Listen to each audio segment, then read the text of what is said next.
kita melakukan pendalaman. Silahkan jika ada pertanyaan ataupun juga masukan, pandangan, kondisi di dapil karena baru juga ya dari reses. Bagaimana mungkin kita mulai dari PDIP ya, fraksi PDIP hadir kapoksinya langsung Pak Sofyantan. Silakan Pak Sofyantan, diserahkan kepada Bung Rano Karno, mewakili daerah juga ya. Terima kasih Ibu Ketua. Assalamualaikum warahmatullahi wabarakatuh. Salam sejahtera untuk kita semua. Yang saya banggakan Mas Menteri dan Bapak Ibu dari Kementerian. Saya tidak ingin memberikan pendalaman, tapi saya hanya ingin memberikan sebuah ilustrasi. 2 hari yang lalu ada pengumuman toko buku Gunung Agung akan tutup. Ini mengindikasikan bahwa dunia pendidikan akan mengalami sebuah goncangan, dan saya sangat yakin akan terjadi juga kepada Gramedia Group. Tadi Mas Menteri menyampaikan bahwa susah payah untuk membuat formula ini sampai 8 bulan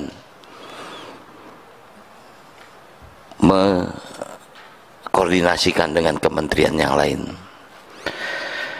sehingga mudah-mudahan diambil kesimpulan agar semua kebijakan diambil ke pusat.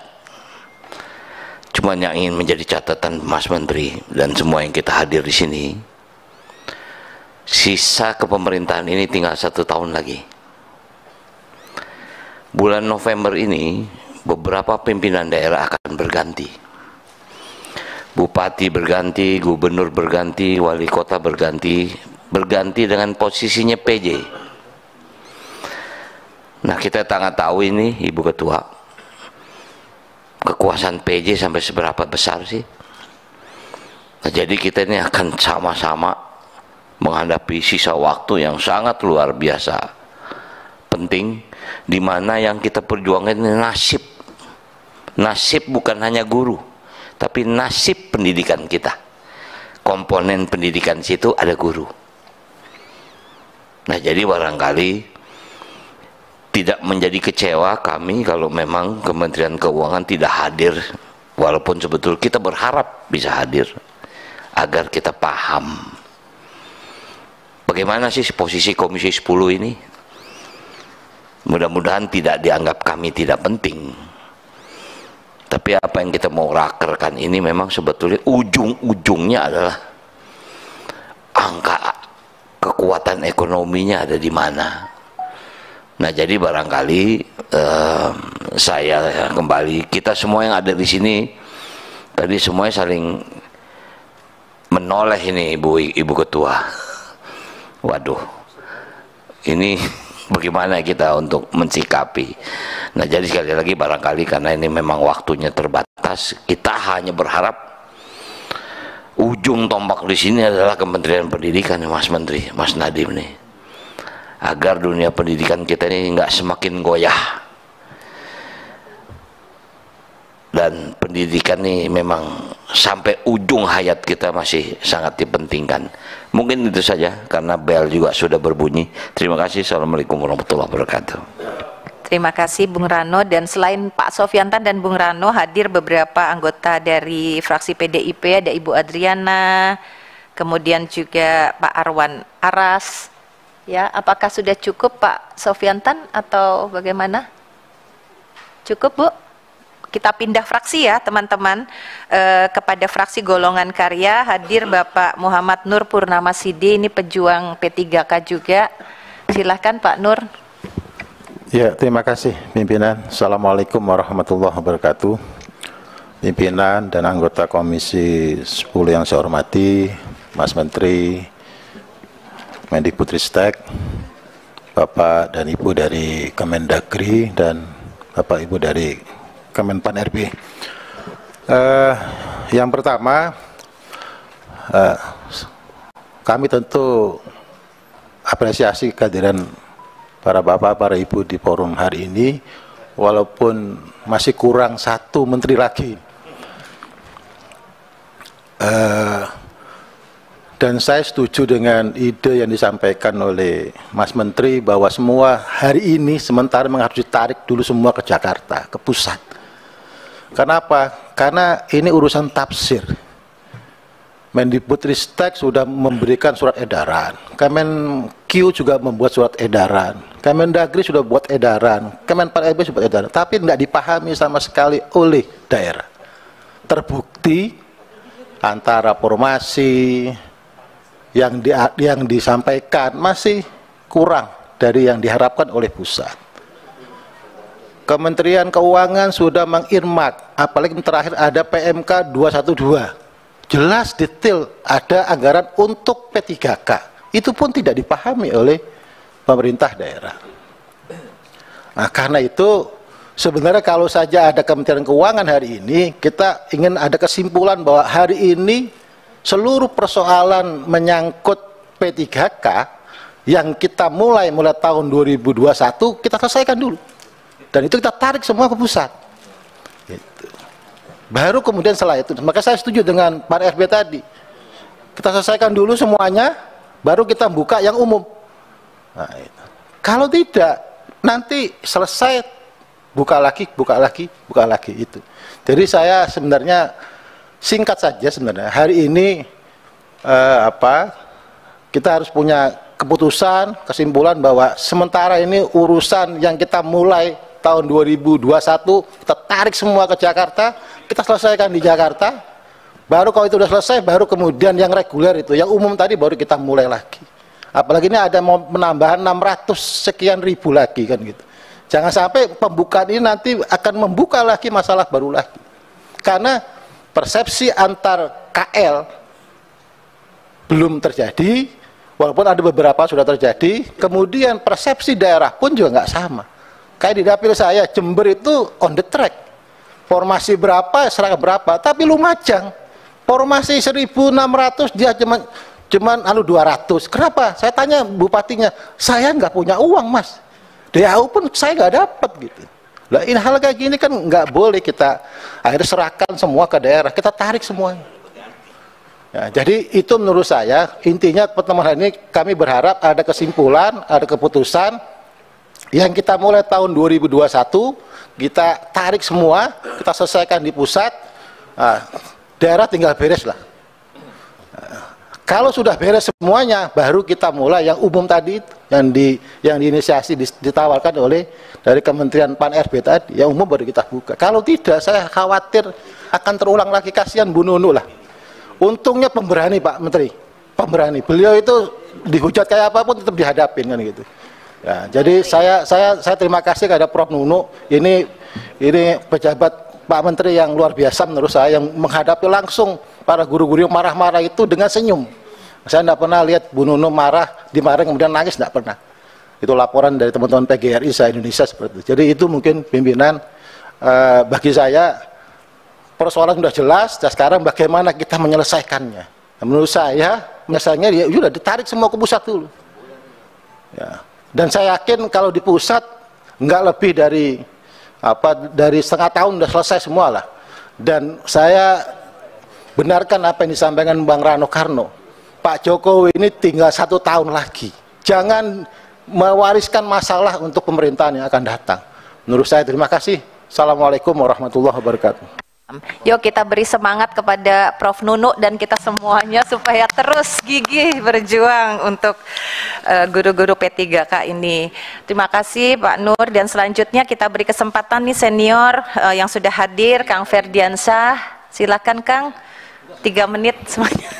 Terima kasih para pimpinan, khususnya Bu Hetiva dan Bapak Ibu sekalian anggota Komisi 10 yang kami hormati, Saudara Menteri dan juga para teman-teman dari pemerintah dari Kemenpan RB, terima kasih telah hadir, dan seluruh jajaran di Kemendikbud sebagai mitra.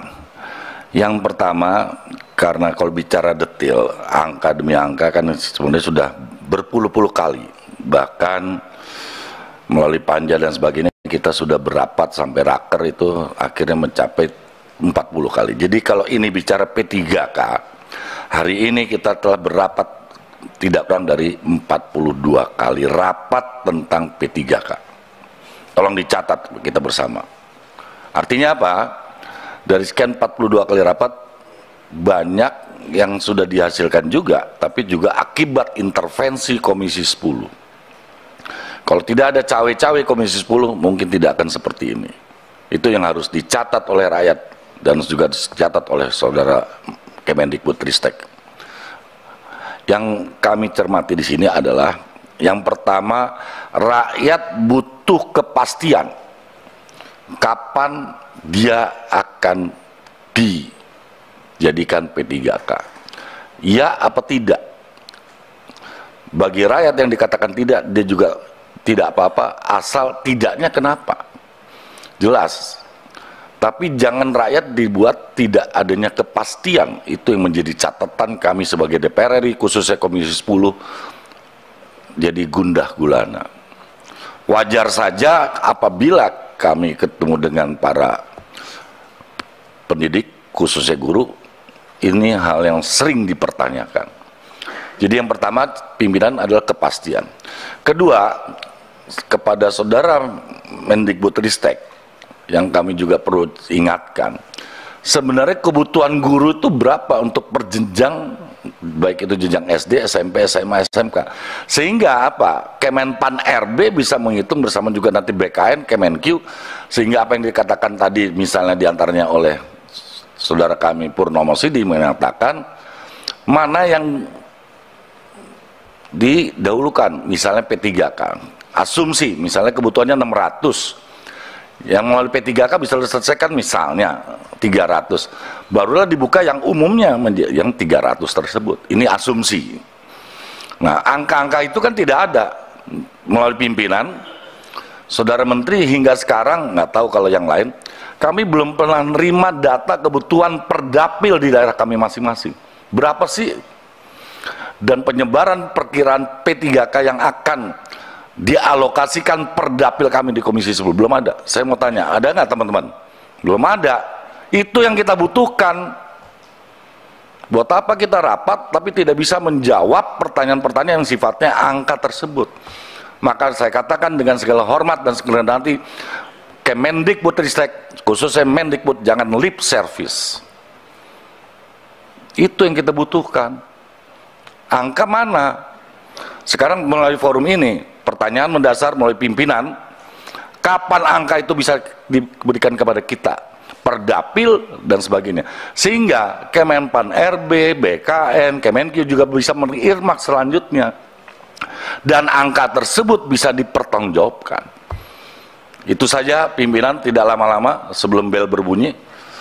Nah, supaya apa? Nah, tolong melalui pimpinan dan Bapak Ibu sekalian anggota Komisi 10, mohon yang kami sampaikan dengan sekerendahan hati itu dijadikan kesimpulan. Terima kasih. Wassalamualaikum warahmatullahi wabarakatuh. Salam. Jadi tadi dari fraksi Golkar ada 2 ya, saran dari Pak Nur juga cukup konkret, dan kemudian permintaan dari Pak Ferdi yang juga mencerminkan mungkin kebutuhan dari semua anggota terkait data ya, Prof. Nunu, dari tiap-tiap dapil berapa sebenarnya kebutuhan guru. Nanti mohon direspon. Kemudian kita bisa beralih sekarang kepada fraksi Partai Gerindra, hadir 3 orang di sini.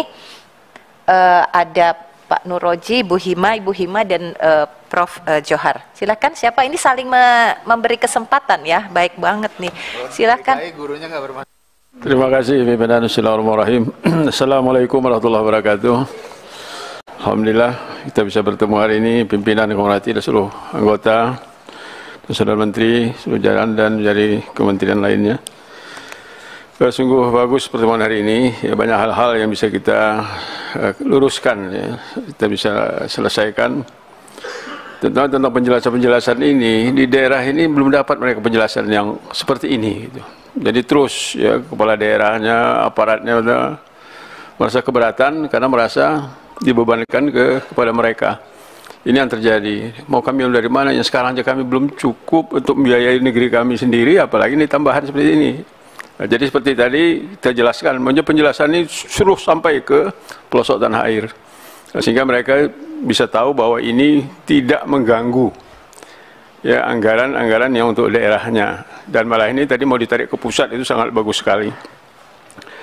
Nah, kemudian kita minta rekrutmen ini terus menerus, jangan berhenti, karena penduduk kita semakin banyak, tidak mungkin bisa dihentikan pengadaan guru. Ini kan terjadinya kan ada stagnasi, berapa tahun kita tidak menerima guru, ya, salah saya sampai 7 tahun. Nah, inilah akibatnya. Guru diperlukan. Saya dapatkan lagi di dapil saya di pelosok sekolah negeri, 1 orang pun tidak ada PNS di situ. Semuanya guru-guru honorer. Nah, jadi seperti ini ya sangat-sangat mengerikan masa pendidikan kita kalau kita tidak terjun langsung mengatasi kebutuhan-kebutuhan ini. Jadi karena tambahnya penduduk, pensiun yang puluhan ribu setiap tahun, ada yang wafat dan lain-lain. Jadi tidak boleh berhenti rekrutmen terhadap guru ini. Siapapun nanti pemerintahnya, siapapun presiden, masalah ini tetap akan ada. Oleh karena itu kita siapkanlah jalannya, sehingga tidak ada hal-hal yang tidak kita inginkan terjadi pada masa depan lagi. Cukuplah di masa ini saja masalah ini terjadi, ke depannya sudah ada. Ya, lorongnya sudah ada, jalannya sudah ada, peraturannya, sehingga perlu kita cermati itu semua. Dan ada satu lagi yang perlu kita kembali tinjau, tentang undang-undang yang melarang penempatan PNS di swasta. Untuk pendidikan harus ini tidak boleh ada halangan. Karena tugas pendidikannya 1945 adalah tugas negara. Karena negara tidak mampu, maka diserahkan masyarakat. Maka timbullah yayasan-yayasan membantu negara. Kok mereka dianaktirikan?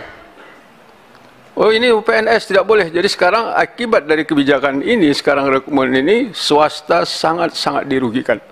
Guru-guru yang terbaiknya ikut tes, lulus, maka kualitas mereka ya tentu berkurang. Jadi perlu ada undang-undang tahun 2014 itu ya, itu harus ditinjau kembali bahwa mereka itu bangsa kita, di negeri kita, kok tidak boleh negara ikut membantu mereka. Sedangkan ini tugas negara yang utama adalah pendidikan ini. Jadi saya pikir nanti ya perlu kita kaji kembali undang-undang itu tahun 2014 nggak salah saya, agar betul-betul semua keadilan ini bagi seluruh bangsa ini di bidang pendidikan. Mentang-mentang dari mereka di kampung, swasta, tidak kita, oh itu bukan negara punya, biarkan, nggak boleh. Ya, Pancasila melarang itu. Terima kasih.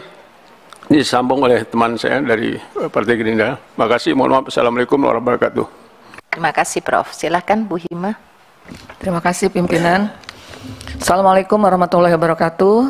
Selamat pagi untuk kita semua, dan yang saya hormati Bapak Mendikbudristek beserta jajaran, juga dari Kemenpan RB dan dari perwakilan Kementerian Keuangan. Saya langsung saja ingin mempertanyakan tentang roadmap perekrutan P3K itu sendiri sampai mana gitu roadmapnya. Dari tadi sudah disampaikan oleh Pak Ferry bahwa ada mana angkanya gitu. Berapa jumlahnya. Jadi roadmapnya harus jelas. Dari sejak awal kita kan sudah dari Komisi 10 sudah meminta bahwa harus ada roadmap ataupun peta jalan pendidikan. Yang sampai hari ini apa kabar gitu. Dan kemudian juga selain kebutuhan guru yang memang mendesak ya untuk P3K ini, ada juga yang saya dapatkan dari dapil saya kemarin saat saya melakukan reses, itu adalah mengenai kebutuhan infrastruktur. Ini dapil DKI Jakarta loh. Infrastrukturnya aja masih nggak seragam, masih kurang. Contohnya misalnya mengenai zonasi, ada satu kawasan di Jakarta Selatan, Ciganjur tepatnya, ada satu sekolah SMA yang justru warga di Ciganjurnya nggak bisa masuk ke sana. Padahal satu-satunya SMA di Ciganjur, tapi warganya karena zonasi justru tidak bisa masuk ke, harusnya karena zonasi bisa dong masuk ke Ciganjur, tapi nggak bisa. Kemudian juga di Kemayoran tidak ada sekolah SMA, hanya ada SMK. Kemudian daerah lain, Jakarta Selatan lain juga ada yang ada SD-nya, SMP-nya tidak ada. Jadi pemberlakuan zonasi ini menyulitkan sekali untuk warga DKI Jakarta. Mayoritas 80% hasil reses saya semua mengeluhkan mengenai PPDB. Baik itu prestasi, zonasi maupun usia. Usia ini terutama yang paling banyak memakan korban. Oleh karena itu saya menghimbau agar untuk usia, PPDB usia diberlakukan sejak dari TK mau masuk SD. Karena ketika ditolak masuk SD masih usia bermain, tapi ketika ditolak di SMP, ditolak di SMA, itu mereka sudah terlanjur sekolah dan dihentikan. Seharusnya afirmasinya itu ada gitu untuk usia. Jadi yang sudah terlanjur ya diafirmasi saja, yang apalagi yang prestasi-prestasi banyak sekali yang terlempar tidak sekolah, banyak sekali korbannya yang tidak sekolah.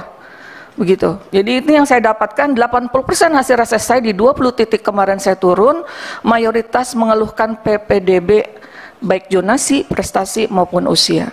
Jadi ketidakseragaman infrastruktur dan ketidakadaan infrastruktur juga menjadi masalah dalam PPDB.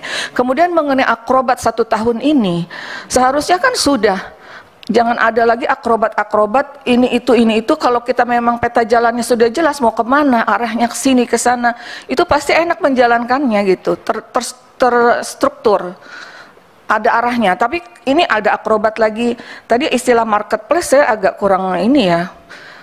Seharusnya mungkin database guru aja gitu, karena kalau marketplace kan kayak orang jualan kayak di pasar begitu, jualan orang kayak jualan orang, padahal itu profesi yang sangat mulia, seharusnya menjadi suatu database saja untuk dipilih, tetapi bukan seperti kita ada di marketplace memilih-milih mana orang gitu ya. Jadi mungkin ada istilah lain yang bisa lebih dilembutkan lah, jangan marketplace. Mungkin itu aja sementara ini. Terima kasih Bu. Di DKI juga banyak permasalahan karena banyak sekolah yang bedol gurunya nggak ada, kosong. Jadi Pak Menteri, banyak juga guru-guru swasta yang hilang gitu sudah sekolah, jadi mereka juga agak kesulitan mencari guru baru begitu. Terima kasih. Iya, jadi memang perlu peta persoalan per daerah juga ya. Mungkin ada sedikit perbedaan, tapi juga ada isu-isu khusus seperti PPDB mungkin juga Ibu ingatkan ya sebagai salah satu isu yang selalu muncul setiap tahun. Dan tadi Pak Prof. Johar sebagai pejuang pendidikan dari sektor swasta ini mengungkapkan ya bagaimana atau menunggu-nunggulah apa kebijakan yang bisa ditelurkan untuk merespon permasalahan ini. Selanjutnya mungkin kita beri kesempatan karena tadi Pak Nuroji memberi kesempatan langsung kepada fraksi dari Partai Nasdem. Di sini ada Mbak Eva dan Khairul Amri. Silahkan Kang Aam dulu. Silahkan. Terima kasih. Assalamualaikum warahmatullahi wabarakatuh. Selamat pagi dan salam sejahtera buat kita semua. Pantun. Ini walaupun bulan Syawalnya sudah berakhir, tapi tidak ada salahnya saya secara pribadi dan atas nama fraksi Partai Nasdem mengucapkan minal aidin wal faizin, mohon maaf lahir dan batin buat semuanya, khususnya buat Bu Nunu yang seringkali saya repotkan, tapi tetap tangguh selalu menjawab WA saya dan WA yang lainnya. Selamat Bu Nunu. Terima kasih pimpinan, Mas Menteri dan teman-teman dari Menpan RB. Saya mengilustrasikan seperti ini, walaupun tempo hari sudah saya sampaikan, tapi sekedar untuk mengingatkan, saya ingin menyampaikan kembali. Ada suami istri ketika dia jalan membawa sepeda ontel. Dalam perjalanan sepedanya kempes, Bu. Nah, melihat sepedanya kempes, dituntunlah sepeda tersebut. Suatu hari, si sang suami melihat istrinya tertidur memakai anting. Ternyata anting yang dipakainya itu hanya sebelah, di kuping sebelah. Sementara kuping yang satunya tidak memakai anting. Suami istri tersebut ini saling tergugah hatinya, timbul rasa kasih sayangnya. Sang istri sangat kasihan terhadap suaminya karena sepedanya kempes, tidak bisa membeli ban sepeda. Sang suami pun sangat kesima dengan sang istri karena dia selalu pergi kemana-mana hanya sebatas memakai satu anting. Telinga yang satunya selalu ditutupi oleh kerudungnya. Suatu saat sang suami pergi ke pasar, dia menjual sepedanya. Hasil jual beli sepeda itu dia memberikan seuntai anting buat sang istrinya. Begitu juga ternyata sang istri karena melihat sang suaminya tidak bisa membeli ban, dia jual anting tersebut yang satu itu untuk membelikan ban. Ketika dia sama-sama dari pasar dengan sama-sama tidak saling mengetahui kalau ternyata sang suami istri ini sepasar, saking kasih merasa bunga karena memberikan surprise yang terbaik buat sang suami dan sang istri. Apa di sana? Ketika sampai di rumah, dia cari, sang istri itu mencari sepeda suaminya karena untuk mengganti bannya. Ternyata sepedanya sudah tidak ada. Begitu juga sang suami ketika dia cari sang istrinya untuk memberikan seuntai anting yang ada di telinganya, ternyata anting yang satunya sudah tidak ada. Sama-sama sudah dijual. Maksud saya adalah apa yang disampaikan oleh Pak Menteri Menpan RB dan juga walaupun Menteri Keuangan saat ini tidak hadir, saya meyakini apa yang disampaikan, diperjuangkan oleh kementerian ini adalah sebuah bentuk kasih sayang terhadap rakyat kita Indonesia, khususnya di dalam dunia pendidikan. Tetapi kalau tidak ada kohesivitas, tidak ada kolaborasi, tidak ada sinergitas, apalah bentuk kasih sayang tersebut? Karena tidak ada sinergi antara satu sama lainnya. Saya gambarkan sang suami istri itu. Apa yang digambarkan oleh sang suami istri itu adalah bentuk kasih sayang. Tetapi karena tidak ada koordinasi, akhirnya apa yang diberikan oleh sang suami dan sang istri itu juga mubadir. Oleh karenanya, tadi digambarkan masih banyak sekali daerah-daerah yang belum mengajukan formasi. Itu adalah, saya kira, itu adalah bagian bentuk tidak adanya koordinasi yang baik antara pemerintah pusat dengan pemerintah daerah. Sekali lagi saya mohon pimpinan, seyogianya yang diutamakan terlebih dahulu adalah agar formasi yang diberikan oleh pemerintah, dan banyak sekali tadi yang disampaikan oleh Mas Purnomo Sidi, ini adalah bupati daerah Lumajang yang masih di daerah Jawa, yang harta kekayaan di daerah tersebut juga masih sangat berlimpah. Tetapi karena tidak ada afirmasi dari daerah pusat, dari pusat maksud saya, ini akhirnya dia tidak mengajukan formasi yang seyogianya. Belum lagi daerah-daerah lain yang itu mungkin termasuk daerah 3T. Oleh karenanya, apa yang kita rapatkan kali ini, mari seyogianya kita harus ada sinergitas, kohesivitas antara pemerintah pusat, khususnya kementerian terkait dengan pemerintah daerah, dan juga buat kami yang ada di Komisi 10. Harus betul-betul ada saling koordinasi. Satu itu. Yang kedua, kami mendapat ini sampaian dari teman-teman guru honorer di dapil saya di Kabupaten Probolinggo dan Lumajang. Mereka berpesan adalah bahwa harus ada observasi tahun 2022, maksud saya guru-guru yang sudah diobservasi tahun 2022 merasa jadi korban karena sebatas diobservasi, tapi formasi di daerah tidak dibuka, sehingga tidak ada yang penempatan dengan status TP atau tidak dapat penempatan. Yang kedua, keluhan mereka adalah yang sudah diobservasi diminta perhatian agar tinggal nunggu formasi untuk bisa langsung penempatan. Karena seleksi menggunakan observasi tanpa menggunakan nilai passing grade, kalau ada formasi berarti langsung lulus. Nah ini Bu Nunu lagi-lagi mungkin ini. Sekali lagi itu masukan dari kami di fraksi Partai Nasdem. Sekali lagi diutamakan harus adanya sinergitas, kohesivitas antara pemerintah daerah dengan pemerintah pusat, dan juga pemerintah pusat antara kementerian satu dengan kementerian yang lain, khususnya ini Kementerian Keuangan harus betul-betul bisa menyiapkan apa yang menjadi kebutuhan para guru. Karena semua proposal yang kita bikin, mulai dari latar belakang pendahuluan segala macam, itu mentok-mentoknya adalah pada lampiran, yaitu persoalan pendanaan. Terima kasih, saya kira itu. Wallahul muwaffiq ila aqwamit thoriq. Wassalamualaikum warahmatullahi wabarakatuh. Waalaikumsalam. Baiklah, cukup dari Nasdem katanya ya, Bu Eva, terima kasih. Kita beri kesempatan kepada teman-teman dari fraksi Partai Kebangkitan Bangsa, Puang Andi Muawiyah Ramli dan Aca Padang. Ya, silakan Puang. Assalamualaikum warahmatullahi wabarakatuh. Terima kasih Ibu Pimpinan yang sangat kita hormati, Mas Menteri,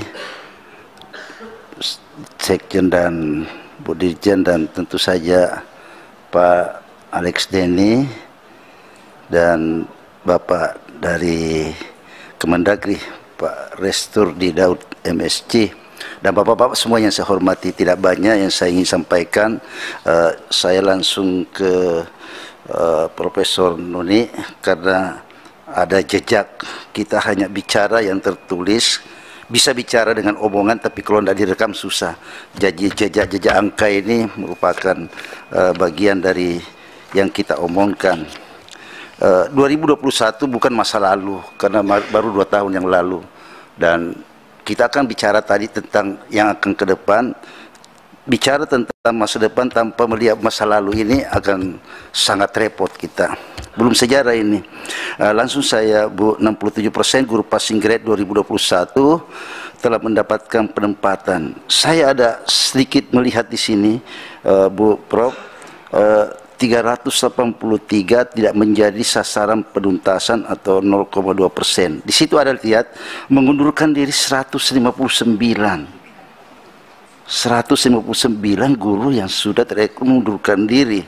Padahal kita masih punya kekurangan guru 254.000. Pertanyaannya, kenapa mengundurkan diri?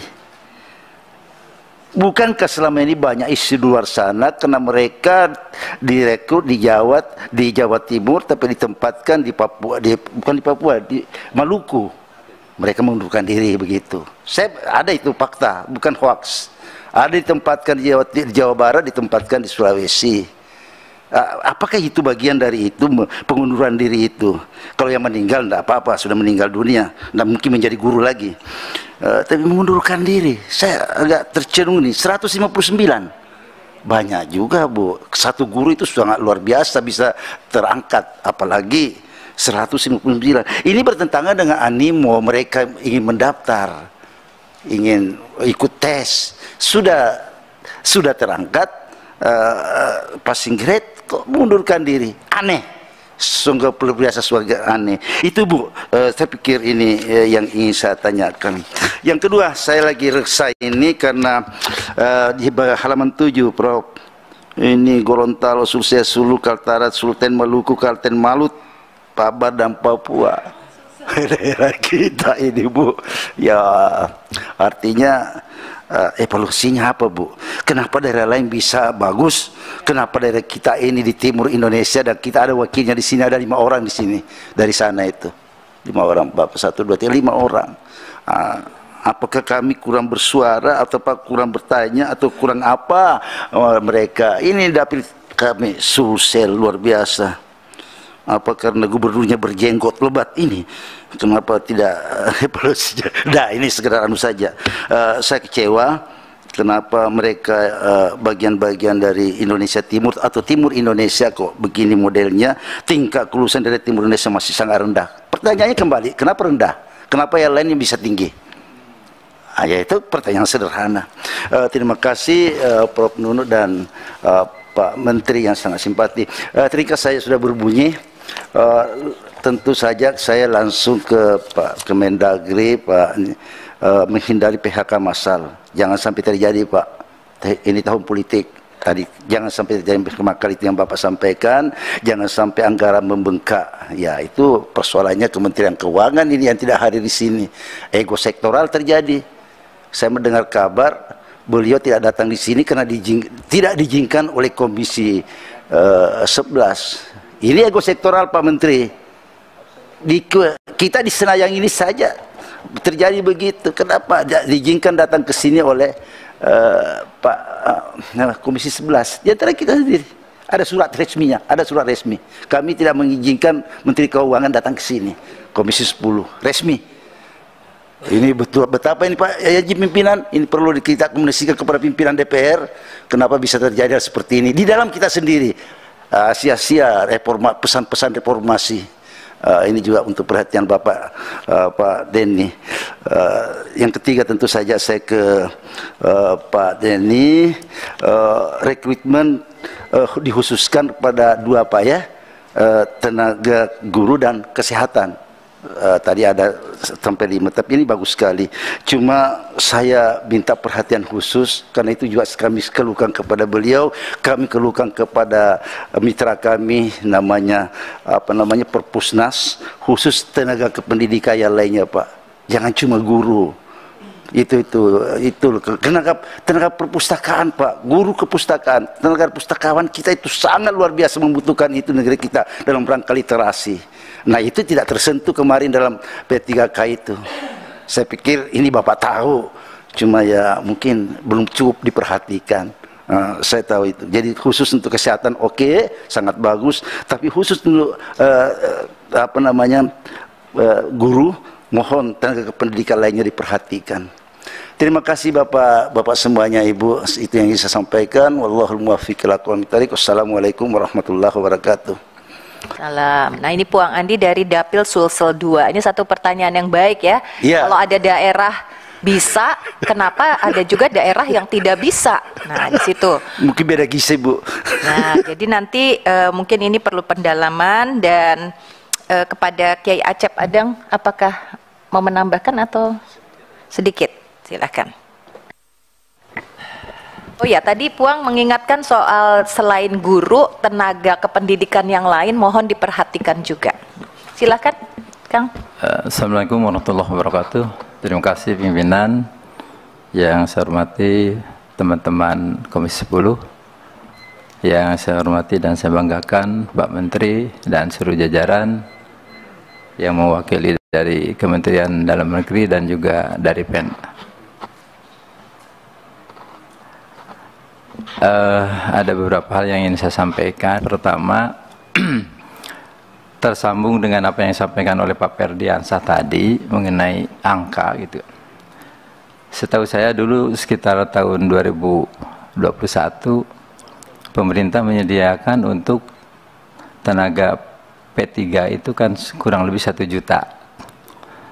Nah, apakah yang 1 juta itu masih konsisten untuk kita terus lanjutkan atau bagaimana? Karena hari ini baru sampai 600-an. Dan kalau memang itu harus 1 juta, terkait dengan yang angka tadi, apakah betul itu sesuai dengan kebutuhan guru-guru P3 yang sekarang, ASN yang P3K atau bagaimana? Kalau memang sudah dianggap cukup, mungkin nanti kita bergeser kepada apa yang disampaikan oleh tadi, Master Place tadi, untuk guru-guru honorer yang diangkat secara langsung tanpa melalui kegiatan seperti mekanisme yang dilakukan oleh P3K. Tapi kalau memang sekarang memang harus untuk P3K, ternyata jangan sampai meninggalkan masalah-masalah di belakang.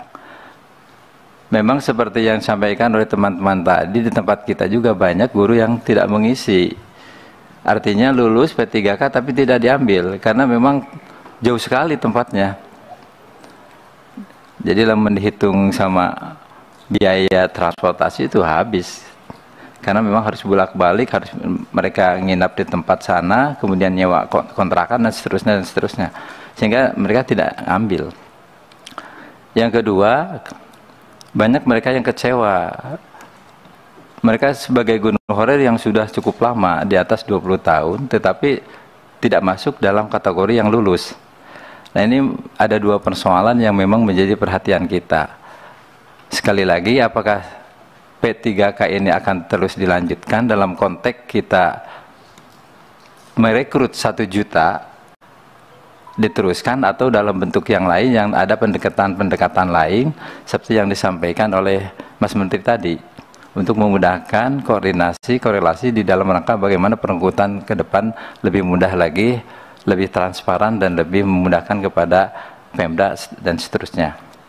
Kemudian yang kedua, mengenai ASN yang sekarang itu banyak yang PNS itu yang memasuki masa pensiun. Di tempat kami saja itu berapa ratus. Ada satu sekolah yang tahun ini mereka itu memasuki masa purna bakti. Itu sampai 15 orang satu sekolah. Nah, ini untuk gantinya bagaimana? Sementara sekolah swasta itu sangat membutuhkan.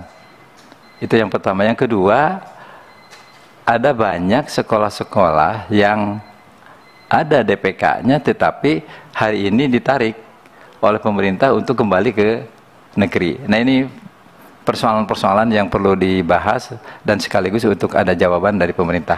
Itu saja sebagai tambahan, kurang lebihnya mohon maaf. Wallahu muwaffiq ila thoriq. Wassalamualaikum warahmatullahi wabarakatuh. Waalaikumsalam. Terima kasih Kiai Acep Adang. Dan selanjutnya kita beri kesempatan teman-teman dari fraksi Partai Demokrat. Ini ada Ibu Anita Jakoba dari NTT 2 dan juga hadir tentunya Kang Dede. Kang Dede apakah langsung nih serah terima Kang Dede mimpin? Bu Anita dulu ya. Kita beri kesempatan Bu Anita, silakan. Baik, terima kasih pimpinan. Bapak Menteri Pendidikan beserta jajaran yang saya hormati, Bapak yang mewakili Kemendagri dan Kemenpan RB yang saya hormati beserta jajaran. Hari ini sebetulnya kita bersyukur kepada Tuhan kita bisa duduk bersama ya Pak ya. Karena kami Komisi 10 jarang sekali bertemu dengan Kemenpan RB dan Kemendagri. Kalau Kemendiknas sudah sering kita. Tapi kita kecewa juga hari ini. Saya harus ungkapkan itu karena ketidakhadiran daripada Kementerian Keuangan. Padahal hari ini sebetulnya kalau kita dengar dari pemaparan bapak-bapak dari tadi, itu sebetulnya titik persoalannya itu justru ada di Kementerian Keuangan. Cuman sangat disayangkan beliau tidak mau hadir karena dilarang oleh Komisi 11. Emangnya Komisi 10 ini bukan berbicara soal kebutuhan rakyat? Sampai kok Komisi 11 melarang menterinya untuk berbicara di sini? Padahal kita ingin bertanya, karena bicara soal P3K itu bicara soal uang. Contoh, sampai hari ini di Provinsi Nusa Tenggara Timur, bahkan di seluruh Indonesia, banyak lulusan passing grade yang P1 itu tidak diangkat karena persoalan dana DAU. Dana DAU yang ini menjadi tanggung jawab Kemenkyu sebetulnya. Kemenkyu harusnya hadir hari ini dan katakan, jelaskan kepada kami Komisi 10 tentang dana-dana yang ditransfer ke daerah untuk membiayai P3K. Karena sampai hari ini ada puluhan ribu tenaga P3K yang belum diangkat karena pemerintah daerah mengatakan ketidakjelasan terhadap dana DAU. Dana DAU dikatakan sudah ditransfer, tetapi kenyataannya pemerintah daerah menggunakannya untuk kepentingan lain. Sebetulnya saya sangat disayangkan Menteri Keuangan tidak hadir hari ini. Padahal kita ingin bertanya, sebagai Menteri Keuangan dia punya tanggung jawab besar ketika mentransfer dana ke daerah dan dana itu tidak dipertanggungjawabkan oleh pemerintah daerah, baik gubernur maupun bupati. Terus apa yang dilakukan oleh Menteri Keuangan? Itu uang negara. Jangan sampai Menteri Keuangan tidak sengaja tidak hadir ke sini karena dia tidak mau menjelaskan sebetulnya siapa yang salah. Karena tanggung jawab Menteri Keuangan mentransfer dana ke daerah untuk P3K, dan ketika P3K tidak dibayar, tidak diangkat, bahkan sampai hari ini ada P3K yang sudah lolos tapi belum mendapat gaji, ada yang sudah dapat gaji tidak sesuai dengan peraturan pemerintah bahwa 4.900.000 itu tidak diterima oleh P3K, bahkan hanya 3 juta. Itu terjadi di lapangan. Oleh sebab itu pimpinan, saya berharap kita harus panggil Menteri Keuangan dan jelaskan kepada kita. Karena kalau tadi penjelasan Menteri Kemendiknas sudah sangat jelas, sudah berapa kali surat menyurat, sudah berapa kali didorong, tapi pemerintah daerah ini seakan-akan selalu pusatnya. Pusat ini siapa? Kementerian Pendidikan, Menpan RB, Mendagri, atau Kemenkyu sekarang ini yang harus menjelaskan. Karena semua kalau tidak doang tidak mungkin jalan. Saya sendiri sangat menyesal pimpinan, hari ini Ibu Menteri itu tidak datang, sangat disesalkan. Padahal kita bicara soal masalah masyarakat Indonesia. Apakah Ibu Menteri menganggap remeh masalah ini? Apakah Komisi 11 menganggap remeh masalah ini? Tidak bisa seperti itu. Kami juga di sini bicara soal masyarakat. Jadi jangan coba-coba menghalangi ketika kami mau bekerja untuk rakyat. Oleh sebab itu saya berharap pimpinan, kita harus bersurat kepada Komisi 11, bila perlu kepada pimpinan DPR RI. Hadirkan kementerian di Komisi 10 supaya jelas apa yang ditransfer ke dana ke daerah itu jelas. Sudah ditransfer atau belum? Karena kadang-kadang pemerintah daerah mengatakan sudah ditransfer tadi tidak pas loh, terus hitung-hitungannya gimana? Makanya saya ingin tanya ini sama Ibu Menteri Keuangan, berapa jumlah guru honorer yang mau diangkat, berapa yang ditransfer? Kalau yang di buka formasinya banyak tapi yang ditransfer cuma sedikit, ya pemerintah daerah pusing juga ya. Sementara kita selalu mendesak Kementerian Pendidikan bahwa berapa, tadi Pak Ferry sudah mengatakan berapa angka-angkanya. Kita mau bicara angka berapapun, tapi kalau uangnya nggak jelas, nggak jalan Pak. Oleh sebab itu pimpinan, saya berharap kita minta panggil tuh Menteri Keuangan. Ibu Menteri Keuangan harus jelaskan kepada kita. Dana DAU di daerah banyak diselewengkan oleh pemerintah daerah. Terus apa yang dilakukan oleh pemerintah daerah? Bila perlu saya minta nih, kalau bisa mau ngomong sama Pak Presiden, bagaimana itu uang yang ditransfer ke daerah, bagaimana pengawasannya? Jangan dibiarkan pemerintah daerah berkeliaran dengan dana DAU untuk P3K. Itu untuk P3K, kita berjuang mati-matian, tapi kok diselewengkan, kok diam aja pemerintah pusat. Pak Presiden, halo, Pak Presiden jangan diam aja. Loh iya, ini masalah honorer yang dijanjikan oleh Pak Presiden 1 juta. Mana hanya 500.000 itu pun masih menuai masalah di daerah. Banyak bupati, wali kota, dan gubernur yang tidak menggunakan dana P3K dengan baik. Tapi mana pemerintah provinsi? Mana pemerintah pusat? Hari ini kita berharap bertemu dengan Ibu Menteri Keuangan, malah dilarang lagi sama Komisi 11. Bagaimana ini kita mau menyelesaikan masalah negara kalau begini? Itu yang pertama. Terima kasih yang sudah subscribe. Bagi yang baru menemukan channel ini, like videonya, klik lonceng, dan hidupkan notifikasinya. Jangan lupa di-subscribe. Yang kedua, saya setuju dengan apa yang dikatakan Pak Menteri tadi. Kalau memang begini-begini, kata Pak Menteri ke pendidikan tadi, ditarik saja semuanya ke pusat. Terpaksa harus begitu, kita pasti setuju Pak Menteri. Tetapi butuh waktu berapa lama Pak Menteri? Karena di bawah sana guru P3K sudah sangat mengharapkan, karena mereka tahu uang mereka sudah ada tapi tidak pernah diangkat-angkat. Ya ini ulah-ulah pemerintah daerah yang nggak jelas ini. Nah oleh sebab itu saya juga berterima kasih Prof. Nunu, nggak bosan-bosan ya jawab SMS saya. Tapi itulah teriakan rakyat. P3K menanti apa yang akan dilakukan oleh pemerintah pusat, karena pemerintah daerah seenak-enaknya. Makanya ketegasan mesti dari pusat pimpinan. Jadi sekali lagi mengenai keuangan, dan saya sarankan Pak Menteri, kalau misalnya tadi Pak Menteri mengatakan kita tarik semuanya ke pusat, oke.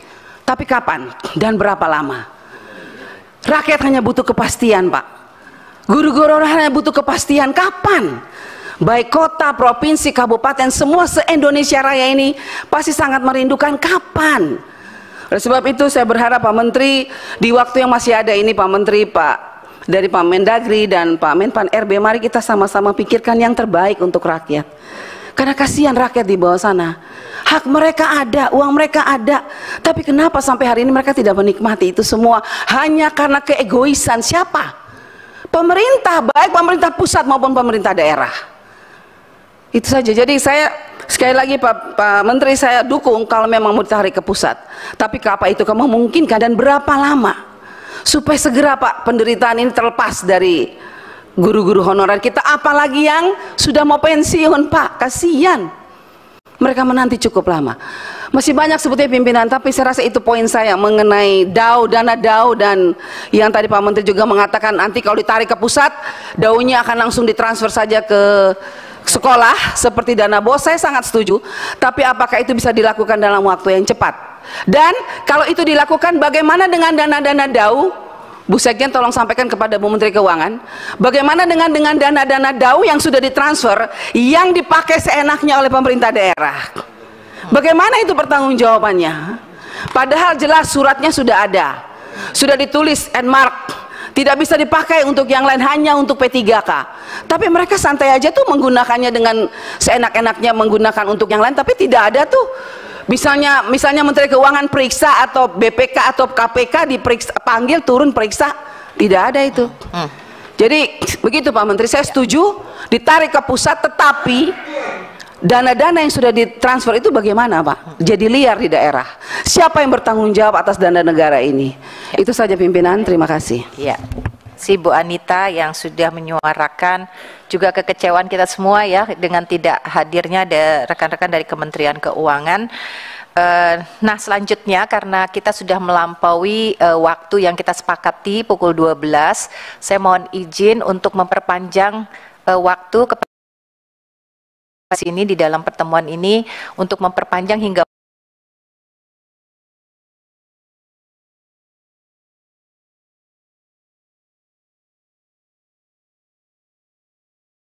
P3K GTK ini. Silahkan Kang Dede, dan terima kasih. Assalamualaikum warahmatullahi wabarakatuh. Baik, terima kasih. Ketok dulu ya. Ketok, sampai jam berapa tadi? Pukul 13 ya. Setuju Pak Menteri dan lain-lain. Yuk. Baik, terima kasih Ibu Pimpinan. Saya melanjutkan. Terima kasih Ibu Anita yang sudah dengan semangat memperjuangkan kawan-kawan. Saya pikir nanti tentu masih ada beberapa tanggapan dari yang lainnya. Saya catat di sini dari PKS, Teh Ledia dan Pak Fahmi, silakan.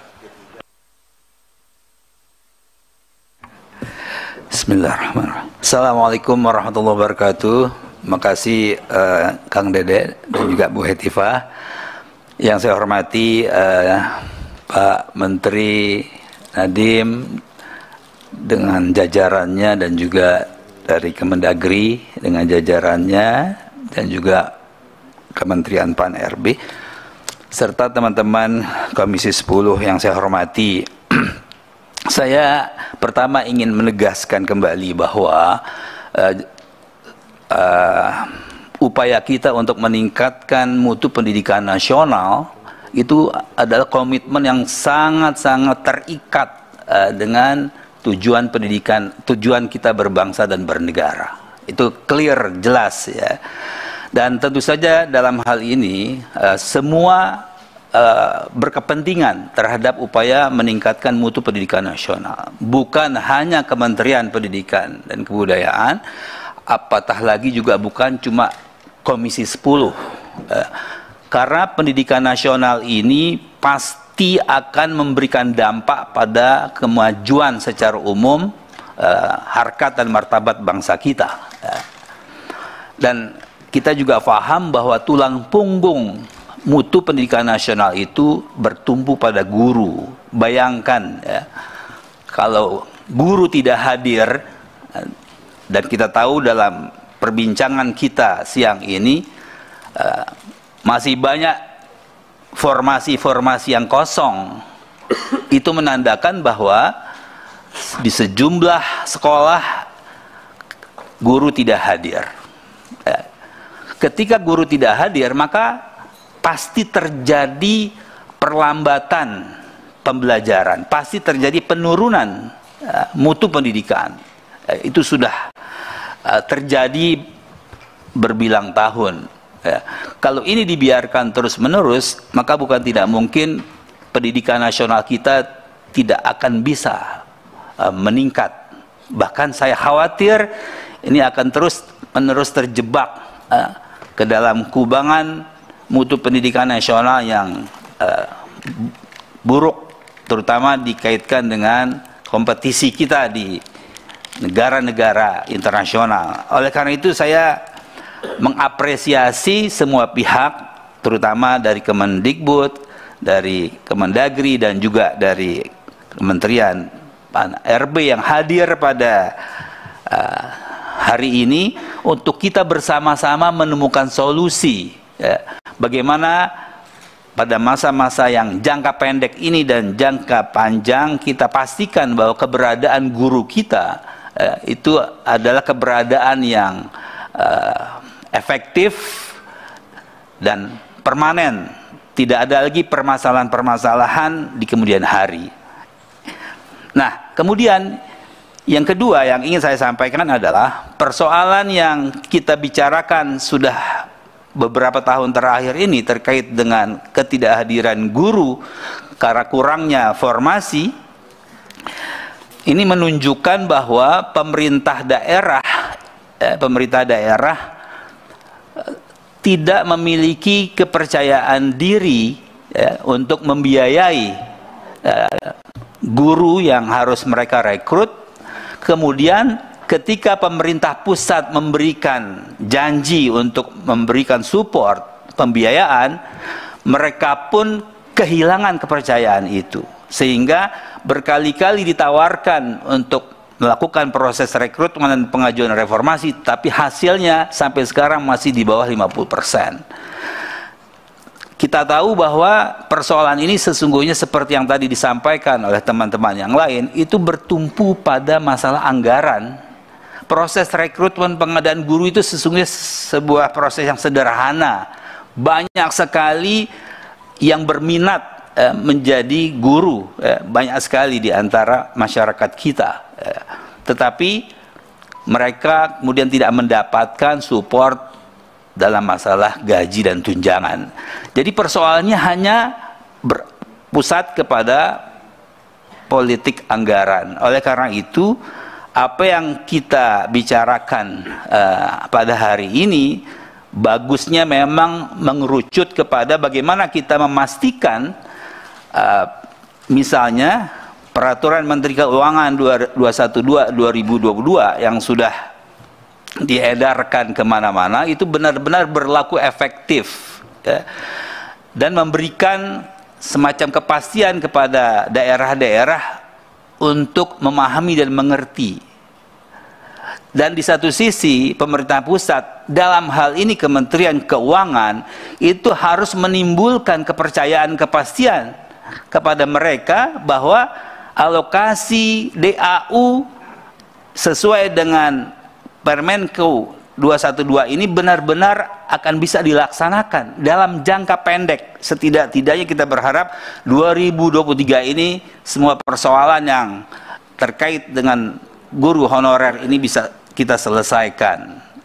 Oleh karena itu saya berharap pertemuan Komisi 10 dengan 3 kementerian ini yang sayangnya tidak dihadiri oleh Kementerian Keuangan bisa mengambil satu keputusan politik yang mendorong, mendesak Kementerian Keuangan untuk mengefektifkan peraturan yang dibuat oleh mereka agar persoalan ini segera selesai. Kalau tidak, maka ini akan menjadi alasan bagi semua pihak, terutama pemerintah daerah, tidak percaya kepada pemerintah pusat.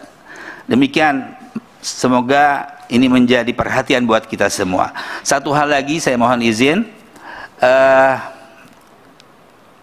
ini persoalan yang juga cukup penting diperhatikan, bahwa mutu pendidikan nasional ini tentu tidak melulu, ya, berputar pada sekolah negeri, ya. Saya berharap di kemudian hari setelah tadi Pak Menteri membuat desain permanen untuk 2024 sekolah negeri, saya berharap pemerintah pusat juga memberikan perhatian kepada proses pengadaan guru di sekolah swasta. Bentuk perhatian itu bisa macam-macam, ya. Sapa mereka, dukunglah mereka, karena sekolah itu luar biasa kontribusinya kepada negara ini.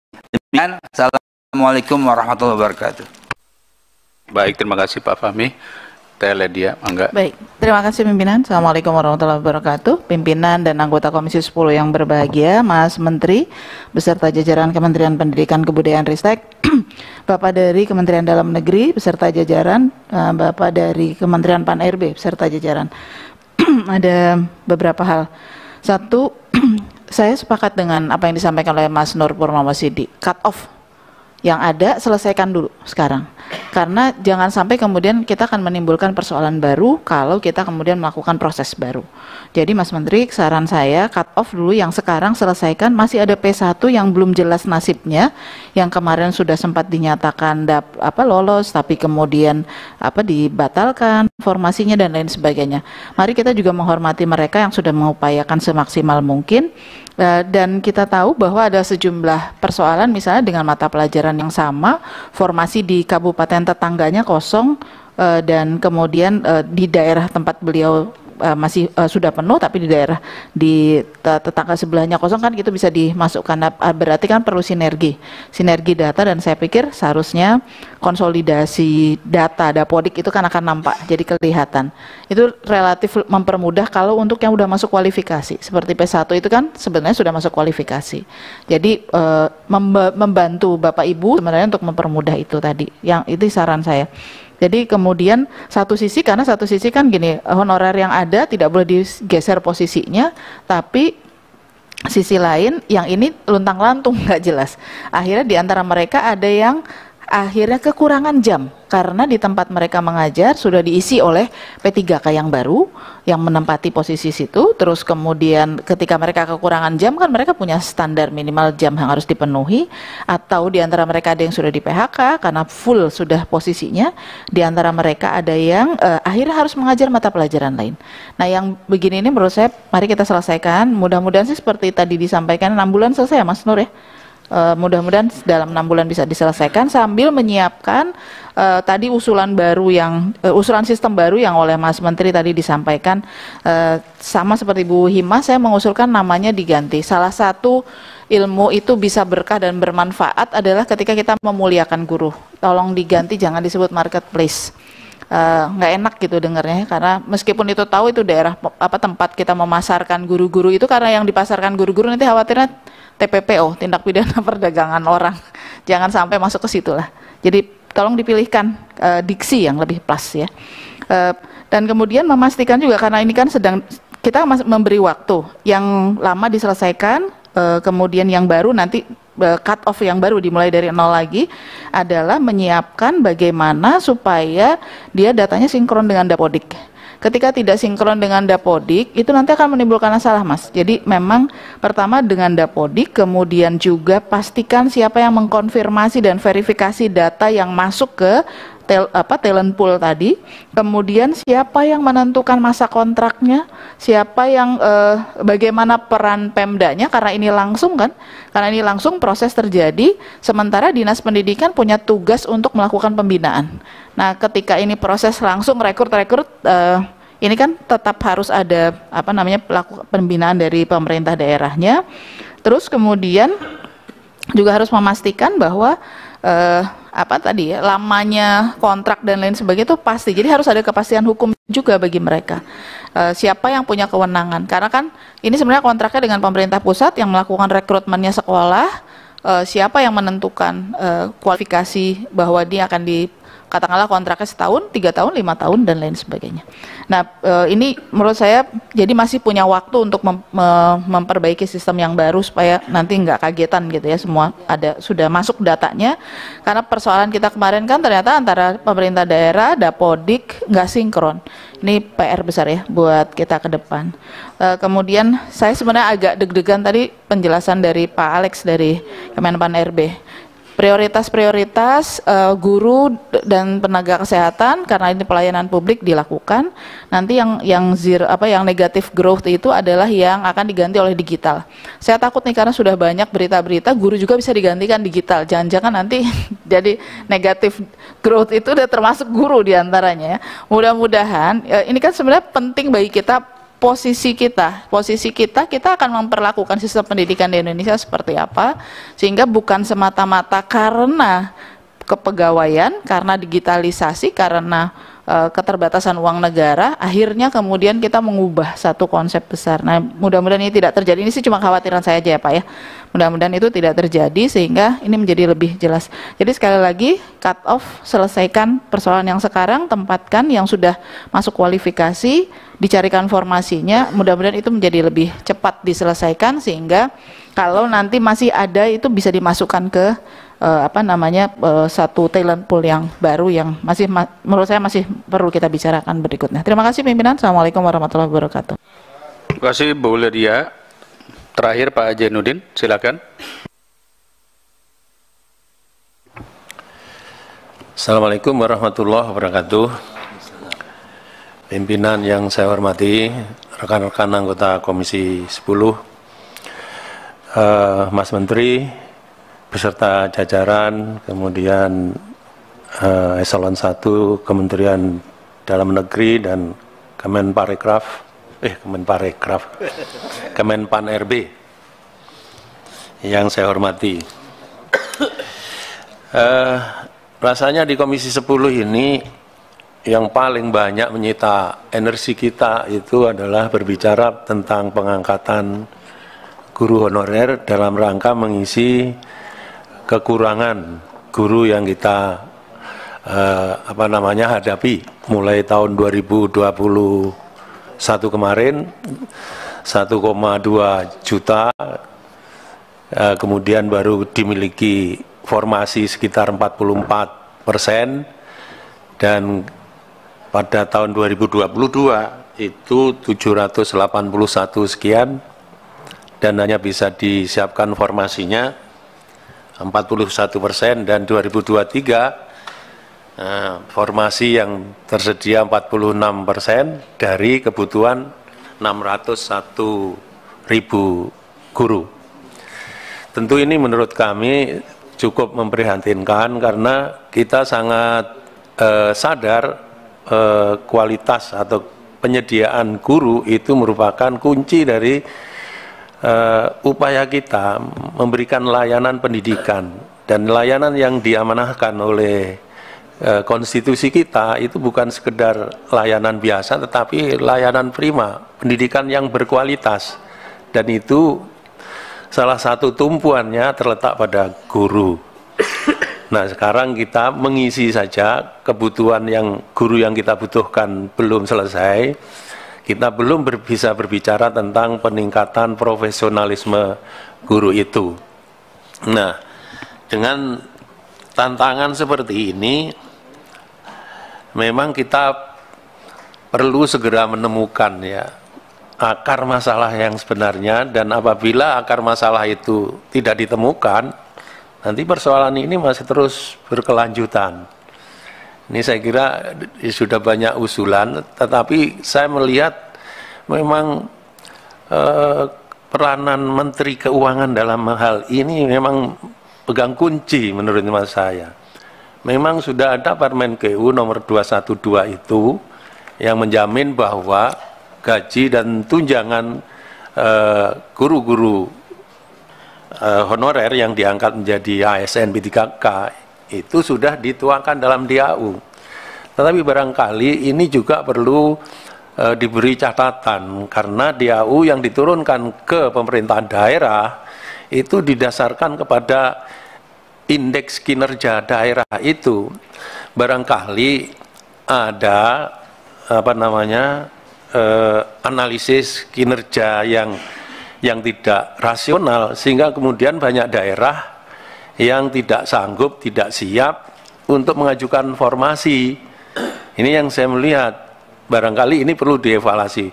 Makanya sesungguhnya sangat penting duduk bersama dengan Menteri Keuangan untuk melihat jangan-jangan bacaan Menteri Keuangan tentang indeks kinerja daerah, tentang kebutuhan pendidikan, ini tidak sama dengan yang dimiliki oleh Kementerian Pendidikan, Dikbud dan Ristek. Saya kira ini penting ini.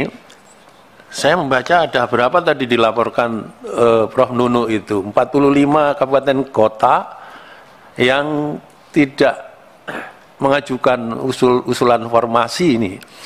Saya kira ini juga perlu dijadikan bahan kajian, jangan-jangan bacaan indeks kinerja daerah yang dilakukan oleh Menteri Keuangan itu mungkin tidak sama dengan yang dimiliki oleh Kemendikbud Ristek ini.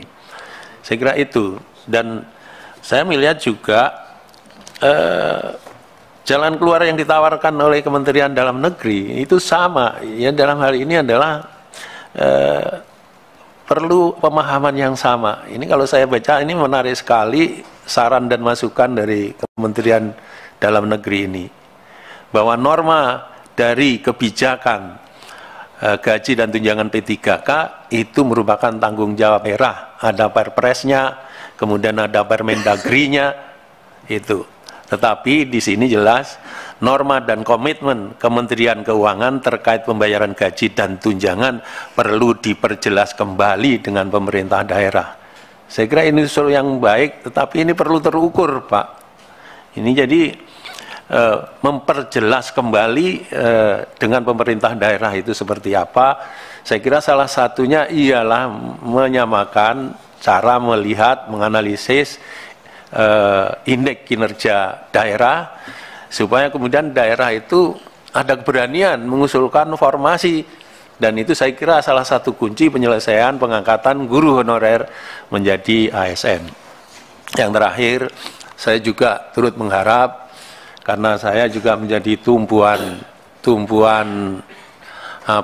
pertanyaan dan harapan dari sekolah-sekolah swasta yang mereka merasa memang kehilangan ketika guru-guru terbaiknya diangkat menjadi ASN dan tidak dikembalikan ke sekolah asal. Saya ingin mendapatkan penjelasan dari Kemenpan RB. Kalau melihat pasal 1 itu memang harus ditempatkan di instansi pemerintah, tapi saya melihat di pasal 2 itu bisa ditugaskan di instansi pemerintah dan tugas negara lainnya. Apa enggak frasa ini memberikan peluang untuk pemerintah mengembalikan guru-guru honorer dari sekolah swasta dikembalikan pada sekolah asal supaya mereka tidak mengalami stagnasi. Nah, kita ini belum bisa memberikan perhatian yang cukup kepada sekolah swasta, tetapi kemudian ada residu karena ada proses pengangkatan ASN P3K dari guru honorer, dan saya kira ini perlu kita hindari. Saya kira itu, Kang Dede, terima kasih. Bila taufiq wal hidayah. Assalamualaikum warahmatullahi wabarakatuh. Waalaikumsalam warahmatullahi wabarakatuh. Terima kasih Prof. Jainuddin. Bapak-bapak, ibu-ibu yang saya hormati. Jadi saya sudah mencoba merangkum hampir semua pertanyaan kawan-kawan, kurang lebih merujuk kepada komitmen. Saya juga ingin menambahkan saja, Mas Menteri yang saya hormati, memang ide dan gagasan yang tadi sudah dipaparkan sangat baik. Bagus jika itu bisa dilaksanakan dengan cara yang secepat-cepatnya. Ada catatan dari saya sendiri, saya pribadi, bahwa saya sepakat dengan yang disampaikan Ibu Hima, marketplace ini untuk produk barang. Jadi carilah misalnya menjadi ruang talenta. Sebetulnya itu kan talent scout ya, atau kita sebutnya kayak headhunter. Pakai bahasa Indonesia lah, nggak usah marketplace. Ruang talenta.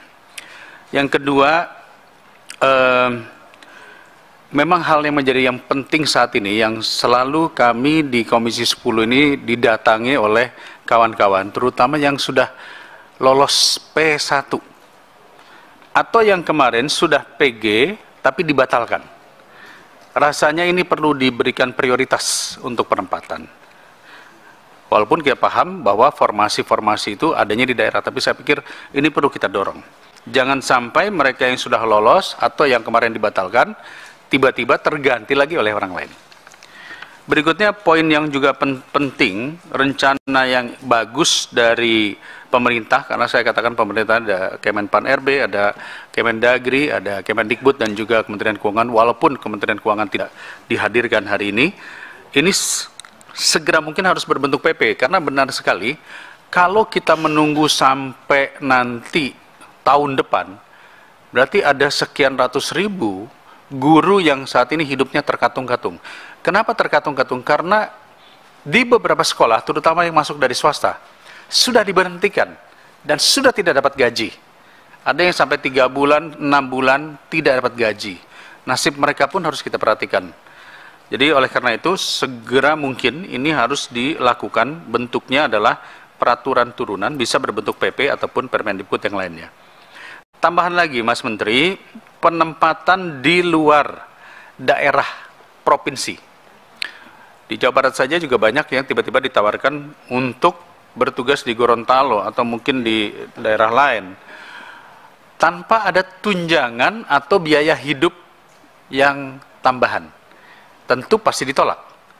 Jadi ini perlu ada keterangan resmi dari Kementerian Keuangan, sebagaimana sudah disebutkan tadi, jika nanti ditaruh di tempat luar, berbentuk apa benefitnya.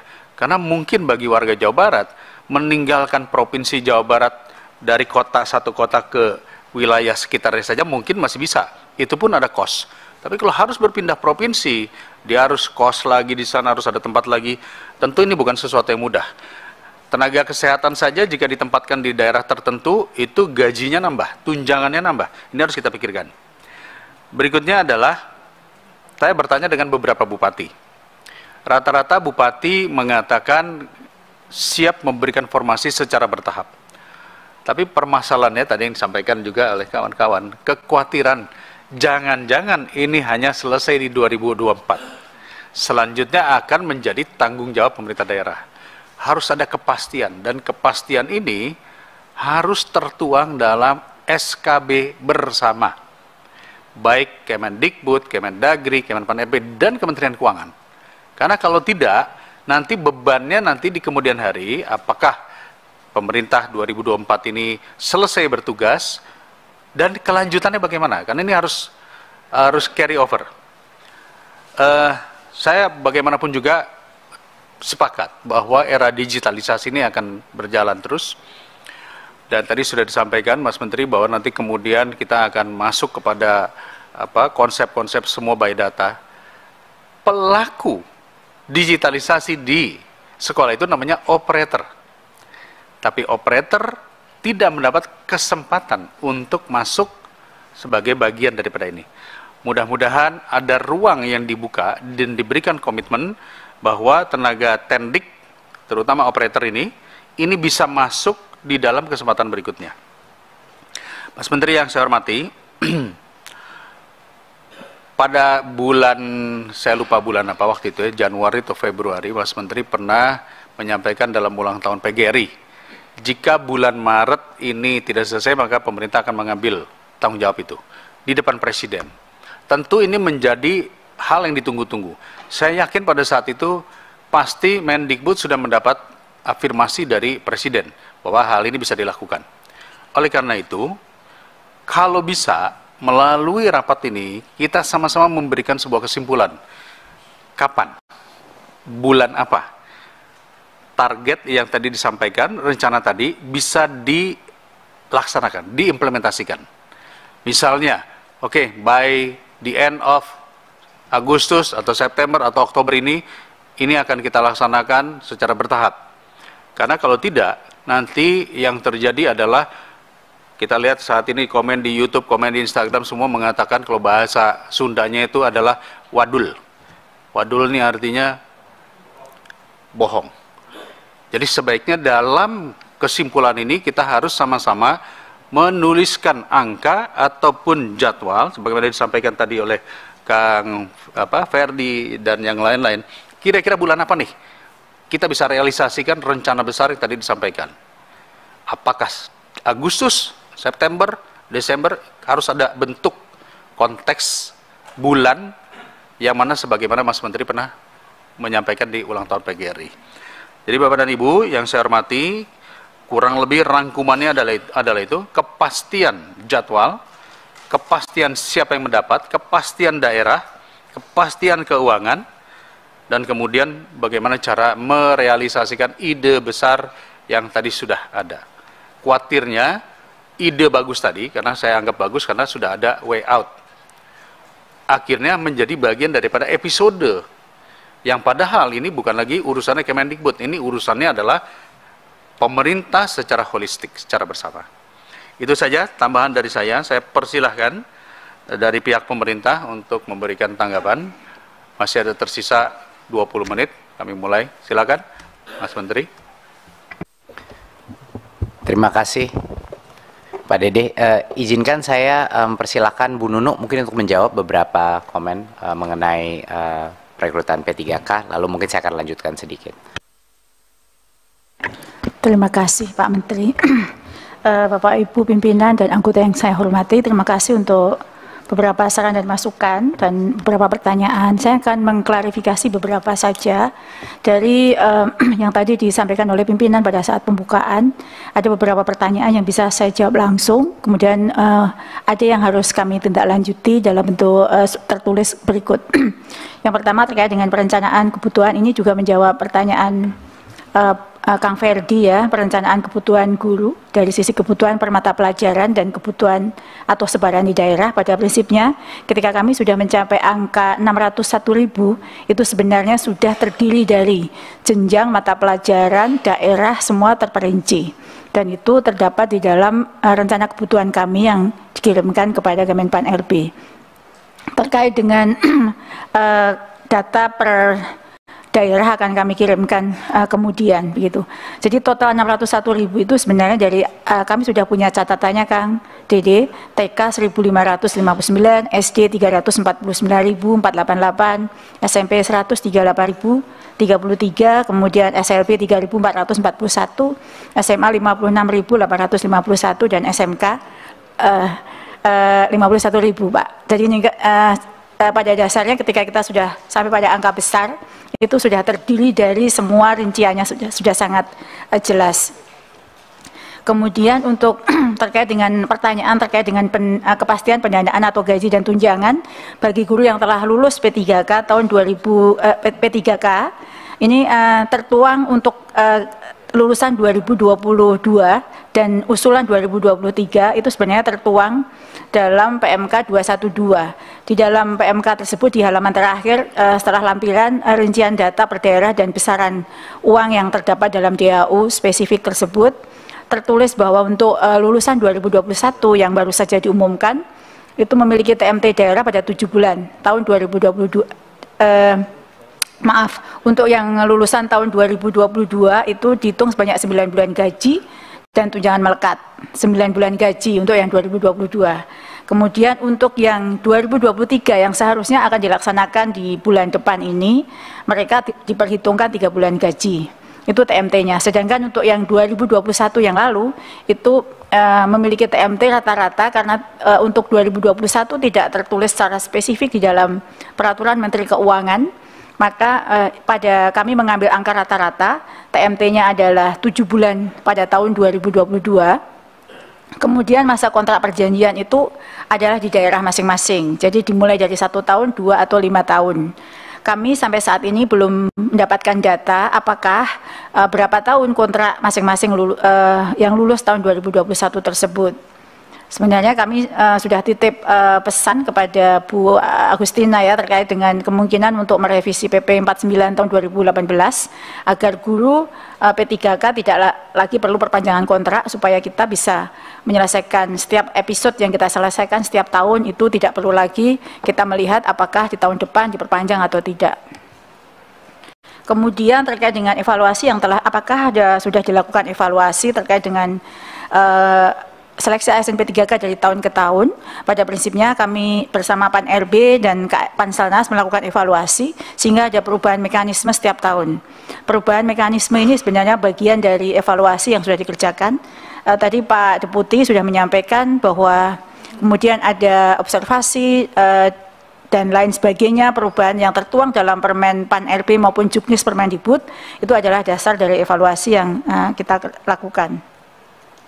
Kemudian terkait dengan pertanyaan apakah ada bagaimana terobosan tadi sudah disampaikan oleh Pak Menteri. Begitu Kang Ferdi, nanti data ada sudah saya sampaikan. Jika untuk membreakdown sampai ke tiap jenjang dan daerah, kami perlu waktu 1 minggu untuk mengirimkan kepada Bapak. Kemudian untuk Pak Hairul Amri dan Pak Nur Promosidi, terima kasih untuk masukannya. Jadi karena memang saat ini dengan kerjasama yang baik dengan KL lain, itu sudah banyak formasinya, 278.000. Namun memang kami masih perlu 1 ronde lagi dan permohonan kami sudah diterima oleh Pak Deputi untuk dibuka lagi agar bisa mengakomodir lebih banyak lagi P1, sehingga tidak ada lagi yang tersisa. Sedangkan ini sekaligus terkait dengan jawaban kepada Kang Dede, untuk yang kemarin dibatalkan, itu sebenarnya bagian dari P1 yang secara keseluruhan memang harus kita tuntaskan. Oleh karena itu, karena masih ada kira-kira 26.000 lagi yang belum terakomodir dari usulan 2023 ini, kami memohon kesediaan untuk dibuka kembali untuk usulan formasi berikutnya. Kemudian untuk Pak Andi, tadi ada pertanyaan, mengapa mereka mengundurkan diri. Jadi kami memang tidak mendapatkan data alasan mereka mengundurkan diri, tapi berdasarkan ini pendapat pribadi, kemungkinan mereka memang mendapatkan pekerjaan yang lain, atau ada kemungkinan mereka ada yang tidak mau ditempatkan di daerah lain. Itu sudah ada yang masuk alasan yang satu adalah itu. Sehingga untuk tidak ditempatkan di daerah lain, mereka memilih untuk mengundurkan diri. Kemudian untuk tenaga perpustakaan dan tendik lainnya itu mungkin nanti Pak Deputi yang bisa menjawab terkait dengan apakah dimungkinkan untuk tenaga perpustakaan dan lainnya untuk bisa dibuka di seleksi ASN P3K berikutnya. Kemudian untuk Prof. Zainuddin, terima kasih untuk saran dan masukannya. Kemudian satu lagi untuk mengklarifikasi untuk Kang Dede, bahwa sampai sejauh ini di data kami tidak ada guru yang ditempatkan di luar provinsi. Jadi semua masih dalam provinsi.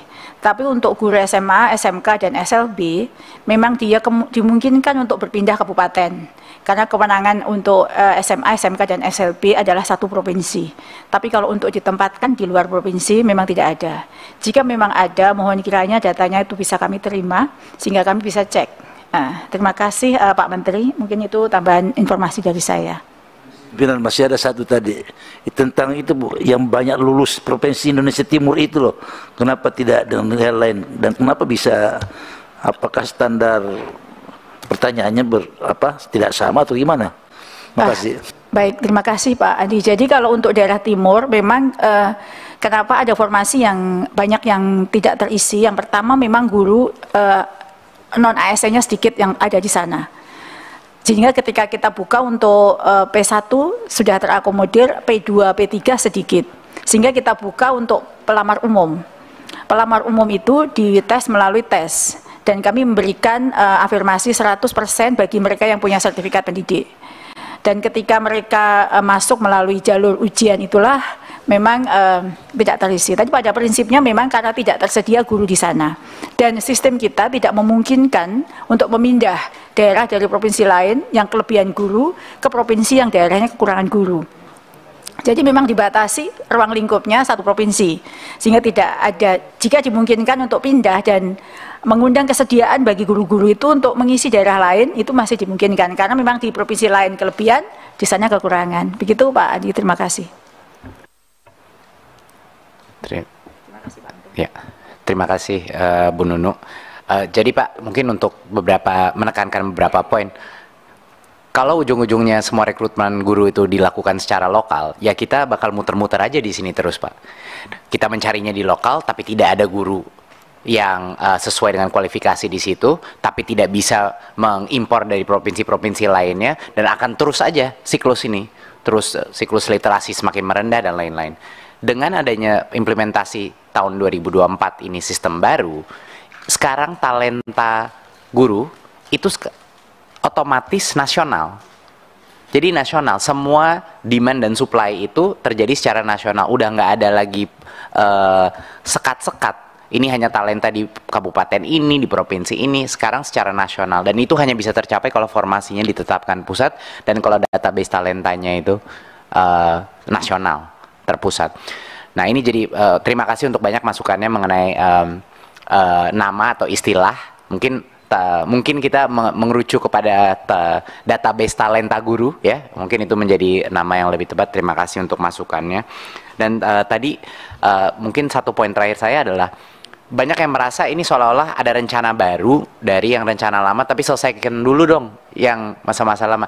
Ya jelas, maksudnya kenapa kita membuat solusi permanen ini adalah karena kita sudah mengantisipasi realita kemungkinan besar udah mentok di tahun ini. Karena tidak ada formasi yang akan muncul. Jadi kita mengantisipasi, ini kan ada kesempatan terakhir nih Pemda untuk mengajukan formasi. Tapi kita mengantisipasi bahwa tidak akan sampai ke target kita. Sehingga satu-satunya solusi untuk bisa mencapai goal kita adalah dengan melakukan formasi pusat. Begitu Bapak Ibu. Jadinya ini bukan masalah menciptakan ini baru, tapi untuk mencapai ini saja, yang masalah yang udah ada tidak mungkin tercapai. Tahun ini pasti mungkin kita salah, alhamdulillah kalau kami salah dan ternyata formasi lengkap dari Pemda, ya kan? Mungkin ada terjadi, tapi kemungkinan besar tidak. Jadi itulah yang kita antisipasi dengan solusi permanen gitu. Tapi pasti akan ada resiko mentok di situ berdasarkan formasi, tidak mungkin akan bisa diselesaikan.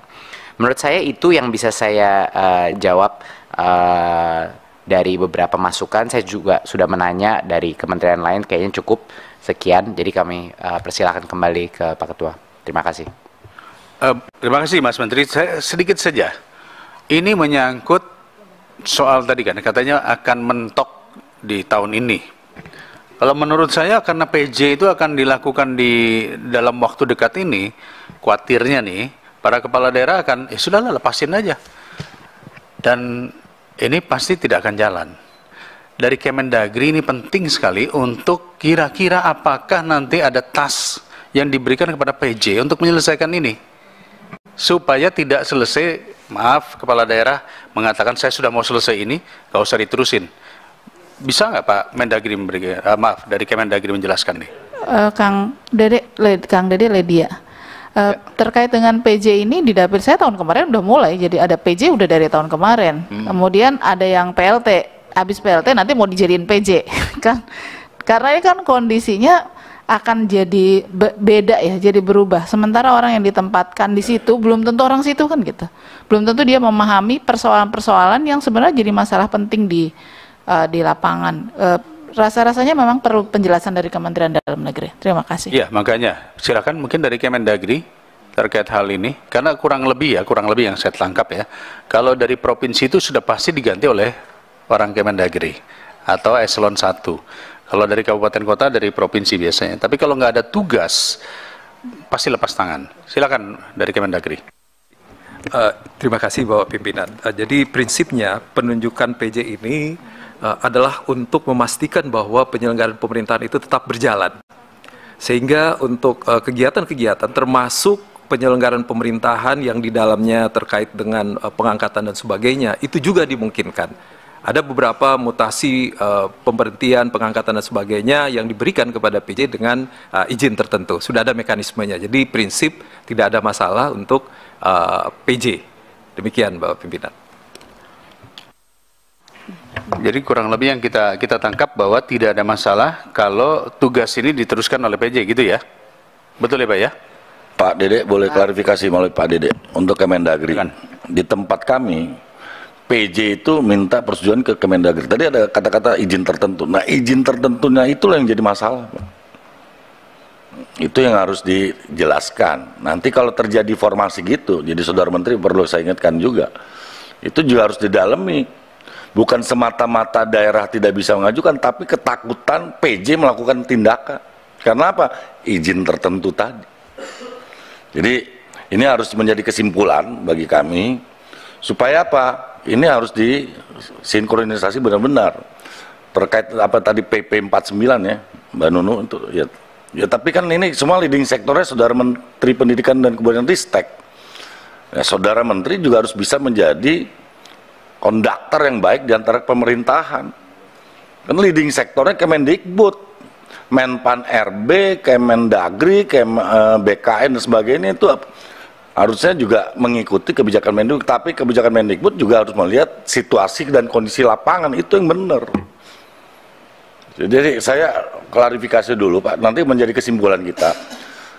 Karena PJ itu pakai tadi izin tertentu tadi, karena di tempat kami terjadi misalnya mutasi kepala dinas, sekarang kan kepala dinas dimungkinkan, tidak harus sampai 2 tahun, boleh terjadi mutasi. Tapi diajukan ke Kemendagri, kebetulan PJ tempat saya bukan dari provinsi Pak Dede, tapi dari salah satu eselon 2 di Kemendagri. Nah itu yang juga menjadi hal yang pasti akan menimbulkan masalah terkait dengan dunia pendidikan, misalnya kepala dinas pendidikan dan sebagainya dan sebagainya. Kira-kira gitu Pak. Makasih Pak. Ibu Anita mau nambahin? Sedikit saja pimpinan, saya lupa tadi Pak Menteri, dari daerah kami ada usul pada saat untuk Prof Nunu juga, yang kejadian di lapangan itu guru-guru yang diloloskan P3K itu yang tidak sesuai dengan apa yang dibutuhkan di daerah. Contoh, ada suatu daerah kita ini kan NTT kan mayoritas Kristen ya Bu ya. Tapi yang diloloskan di sana itu P3K-nya banyak guru Muslim. Akhirnya guru itu tidak mengajar. Nah, saya juga dapat titipan pesan dari para bupati dan wali kota. Kalau pada saat formasi itu diberikan juga tolong dilihat sesuai dengan kebutuhan daerah kita. Dan juga banyak anak-anak, banyak guru-guru honorer kita juga yang sudah lolos tapi tidak mendapat penempatan. Khususnya untuk Kota Kupang masih ada 34 guru yang belum mendapat penempatan. Itu kenapa? Padahal mereka kan sudah lolos sebetulnya. Harusnya kan kalau sesuai dengan peraturan perundang-undangan yang berlaku kan pada saat mau menentukan lolos tidaknya itu kan dilihat dari kebutuhan dulu kan Bu, kebutuhan dulu ya kan baru diberikan. Nah ini mereka sudah lolos tapi mereka belum tidak bisa ada penempatan untuk mereka.